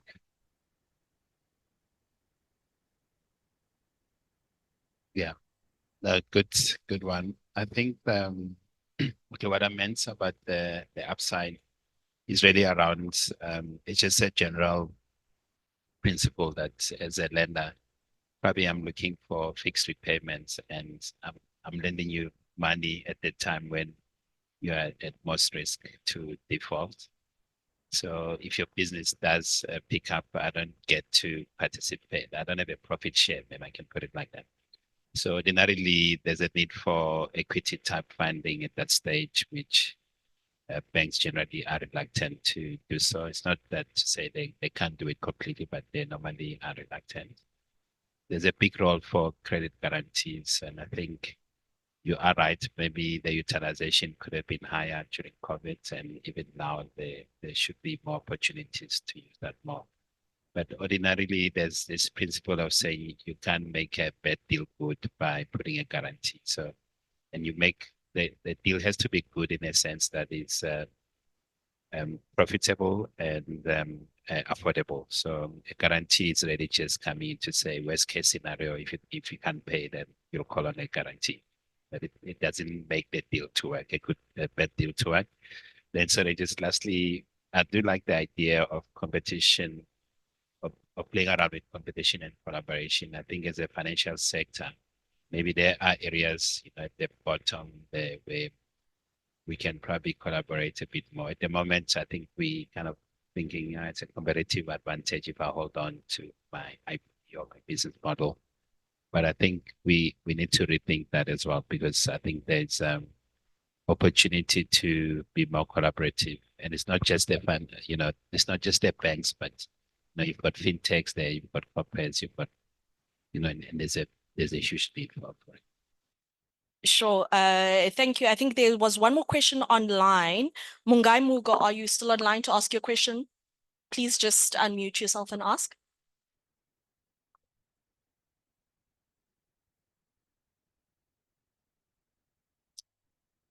Okay.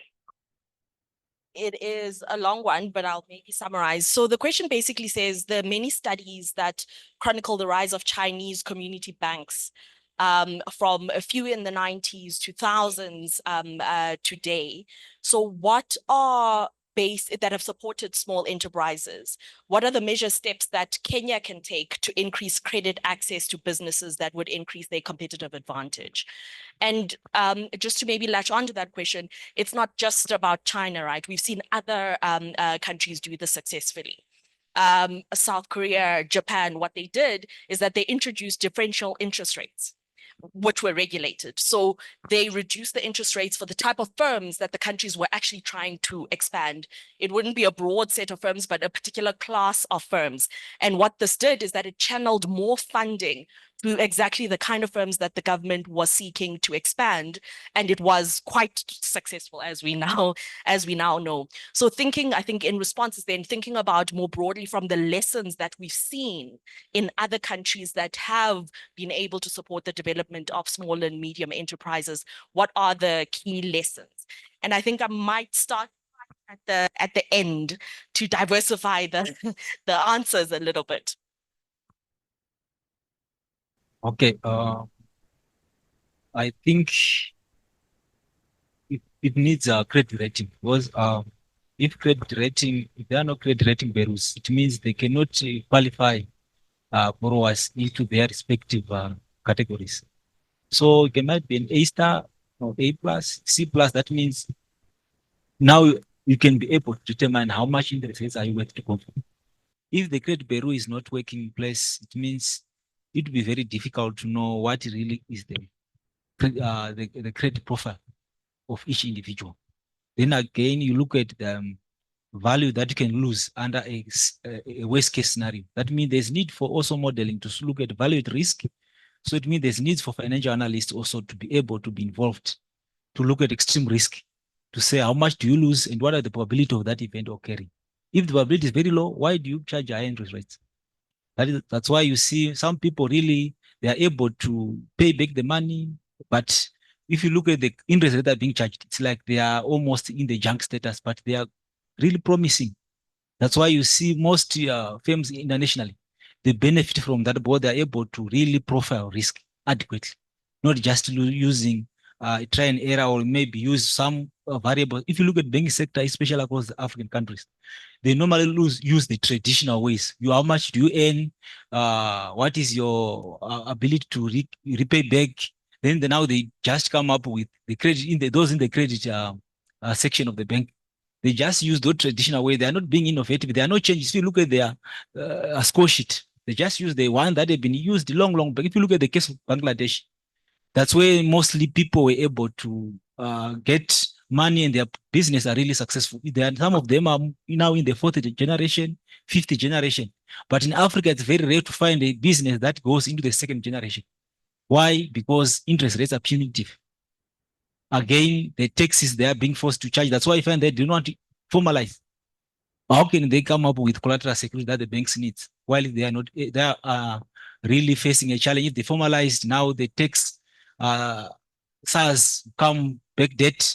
So why do you try to formalize in such a scenario? That's why you see there's a lot of tax evasion, tax avoidance, and also those SMEs, they don't grow even though they are promising. So at the end, banks just rely on one way of raising their money. If you look at interest income, Thanks. it's very high. Thanks, Ingrid. I think that brings a nice aspect to the conversation, which is really around how do we do credit assessments. The Asian Development Bank has been looking at different ways of doing it. And I think Dumisani's paper, if you have a chance to read it, does also offer some different ways that one can go about to assess credit risk of companies.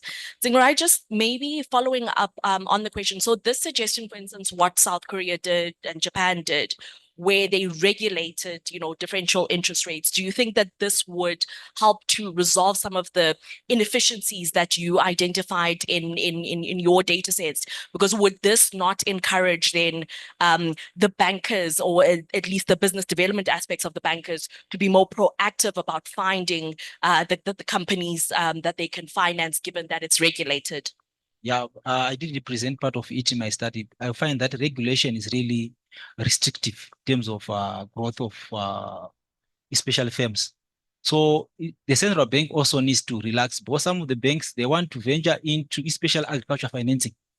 But you find the policymaker, the authority now is saying, this is a no-go area. You are supposed to operate within these confinements. So it means the regulation in Africa has been found that it's too restrictive. There are many studies that have highlighted that one. Say authorities, especially monetary authorities, they have to try to come up with ways of incentivizing banks to come up with the innovative and more modeled financial engineered banking services and products.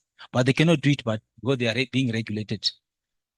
Sure. So I think this brings us back then to this ecosystem, more holistic approach to supporting SMEs.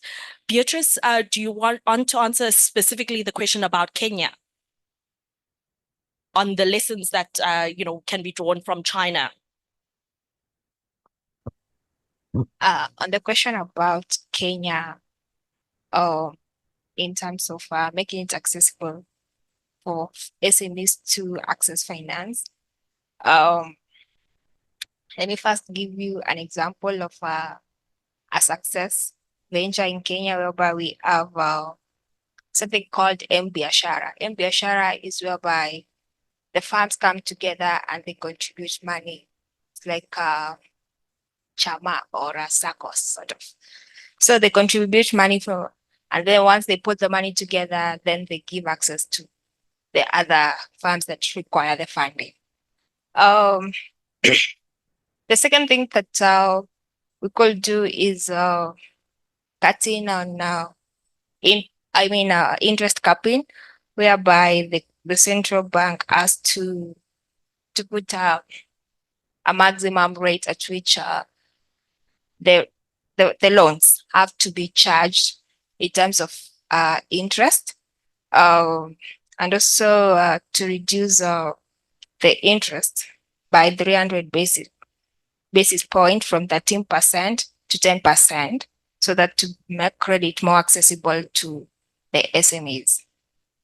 Thank you. Thank you very much, Beatrice. There was a question from the gentleman there. My name is Freeman. I'm from the South African Research and Development University of Johannesburg. My question to the panel is, at regional level, that is looking at subject at EU, do we have any form of support that is rendered towards SMEs, looking at the fact that previously SMEs, any other business have been affected by the pandemic? So at the regional level, do we have any form of support that is there? And also looking locally in South Africa, do we have what it takes to fully support the SMEs, given that we do have policies in place, but you find that there are other factors which affect them, like corruption? So do we have what it takes to really support the SMEs, or it's simply certain gimmicks that we use in the public for the sake of politics? Thank you. Thank you very much. Anyone wanting to take that question? No one? No, take that. Okay, go for it, Saul. Okay, this is now working. They fixed it. Thank you. Okay, so I mean, it has to change. So I mean, we've had a small business. I remember I've been in the sector for a while. So I started in 1996 in an institution called NSICA, that was the national institution that was supporting small business. I then was lucky enough to go on a study tour paid for by UNDP. I went to the UK and discovered that one of their small institutions had the entire budget of our national institution. So, I mean, the way that a developed country was supporting small enterprise development in such a major way that even their most small institution had a bigger budget, or the same budget as our national institution. It was a bit disheartening that we weren't putting the resources in. But I mean, at the time, South Africa didn't have a lot of resources, and we were, as people will say, the country was bankrupt. The democratic state inherited a bankrupt fiscus. So there hasn't been enough resources put into small business development. It's been spoken about a lot. I wouldn't say it's a gimmick. It's now got its own department. There's hundreds of millions of going every year.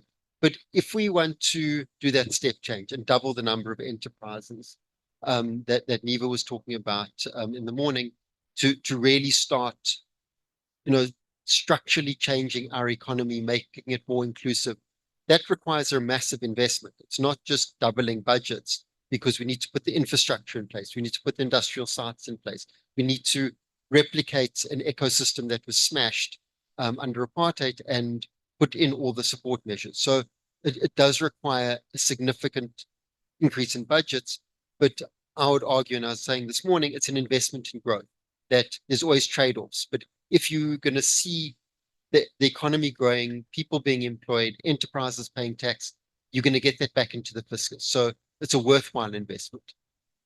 Thank you, Saul. There's one more question from online from, let me, check his date, from Tulani Nkosi. It's a very long question, so I'll have to summarize. But effectively, what he says that the problem isn't credit rating. The problem isn't the private sector. The problem is that there's no one knocking at the banks. So bringing Luthando into the conversation, then what can the ecosystem do to kind of support these SMEs to be then get the finance? Thanks. So based on the research that I've done for this report, I found that, for example, with the loan guarantee scheme, the LGS that National Treasury had in partnership with the Reserve Bank, as well as other commercial banks in partnership to support small businesses that were affected by the COVID-19. I think this is a perfect example, in my opinion, that has worked as much as it was in 2020 and following to 2021. I think there is room for this such schemes in between the private sector and the National Treasury to support the SMEs. So thank you. I think we have a few minutes left. So I just wanted to reflect a little bit on the papers, and I will answer the question that you asked about what the IDC is doing. So looking at the different papers and the presentations and trying to think about what are the themes that are coming through in this. I mean, something that's quite dominant, and you see it also in the nature of the questions that are being asked, is that finance is not the silver bullet. We need to build an enabling ecosystems around SMEs. And there's a lot of work that's actually been done on this. I mean, I think Saul referred to some of it, but there was also work done by the Center for Competition Regulation and Economic Development, where they gave detail on multiple sectors and then tried to synthesize cross-cutting insights on what are the nature of barriers to entries in different segments of markets, with recommendations on what can be done to then address those barriers to entry. So what does that holistic thing look like? And I think this takes the conversation away from saying it's just about finance. So looking at routes to market, it's not just about localization. If you're making fast-moving consumer goods, localization will not help you significantly. There are other mechanisms that are available to the state. But I think it's also a way that we need to think about how we regulate. Are we regulating for the rivalry that we're looking for? Are we regulating to support entrance? You know, is our regulation, not only in South Africa, but elsewhere on the continent, balanced in terms of looking at the interests of incumbents, which are the existing firms, and those that are on the outside that are trying to get in the inside. So I think it would be interesting then to some of the papers linking up with some of that work, because it provides it then, I mean, I think the work presented today builds on some of those insights, which would really bring together this ecosystem that we are looking at. Then, I mean, I think the paper on the differences between Kenya and South Africa was rather interesting. And one of the recommendations was around supporting foreign-owned firms in the manufacturing sector and non-foreign owned firms in the services sector. And I wondered, from a political economy perspective, would that be palatable? And I'm thinking about, I mean, if you think about it, manufacturing would tend to be, not always across the board, be more capital intensive than some of the services sector. So if we are saying we are specifically targeting foreign-owned firms for the manufacturing sectors and domestically owned firms for the services sectors, in the long run, is this sustainable and something that the political economy of the particular countries would be able to support? From a South African perspective, I can tell you, unlikely. This would be something that would be challenging. So I think that's something worth interesting and worth looking at and thinking about as you refine the recommendations. But something else that was interesting around the paper is the emphasis that the Kenyan firms were relying more on external funding than South African firms, as well with credit access. And when you think about the general narrative that you get, is that there's higher financial inclusion in South Africa than in Kenya. So, I mean, digging through the detail of the whys on that, then I think would give us some interesting answers, because we're also looking at manufacturing firms. It's not really, you know, the micro firms that we are that people tend to look at. And then there's another issue that I think we sometimes conflate. So the SME category is very large and wide. And within that, there are classes of firms with different types of finance problems. So trying to talk about it as one grouping, though is helpful sometimes, also conflates issues and makes it difficult to solve the exact problem that firms are facing. So I think particularly when we're thinking about it from the perspective of banks or designing policy solutions, we really need to start thinking about, at the different levels, what is the exact problem that we are trying to solve. But I think all the papers were very interesting to read, and I do hope that you take the time to refine them and able to even get them published in various spaces. Then I think there was a question around what happened to the IDC funding with regards to SMEs. So there was a time that we were looking at SMEs. And those that are South African will know the IDC has quite a broad range of sectors that it covers. Then we were supporting moving that funding to CIFA or the DFIs that were specifically designed for small enterprises. We have now, to some degree, brought aspects of that back into the IDC, and you'll see when our annual reports come up later that that number has gone up again. But it's not just about the direct funding that we provide to firms. We also fund through the non-bank intermediaries, and particularly we target those that provide holistic support. So that will provide complementary support in terms of marketing services, etc. We also have a specific fund for innovative SMEs, where if someone is coming with innovation and they're trying to commercialize it, we will fund some of those services. And I think something that's been quite important, and I hope we're able to grow and offer that more widely, is the pre-investment support that we fund. So if an SME comes in, but the application isn't ready, there are various aspects, in terms of marketing or even the technical issues related to production that haven't been refined, then we will work with that SME. And we do this not only for those that would get funding only for us, but they can then take that bankable proposal to a bank as well, and we would be supportive of that. I think these are just some of the ways that the IDC is trying to support the SME category. Thank you very much to everyone, and particularly to the panelists, and for sharing their insights on the various areas of work that we're working on. And thank you as well to the audience for being engaging. I think it's always difficult having an audience that doesn't ask questions, and this is not a problem that we had here. I've been asked to announce that for all the speakers and moderators, they need to take pictures by the banners right at the front. So as you leave here, please try to move quite quickly to there so that those pictures can be taken. Thank you very much, and I'm hoping that you'll all be back tomorrow.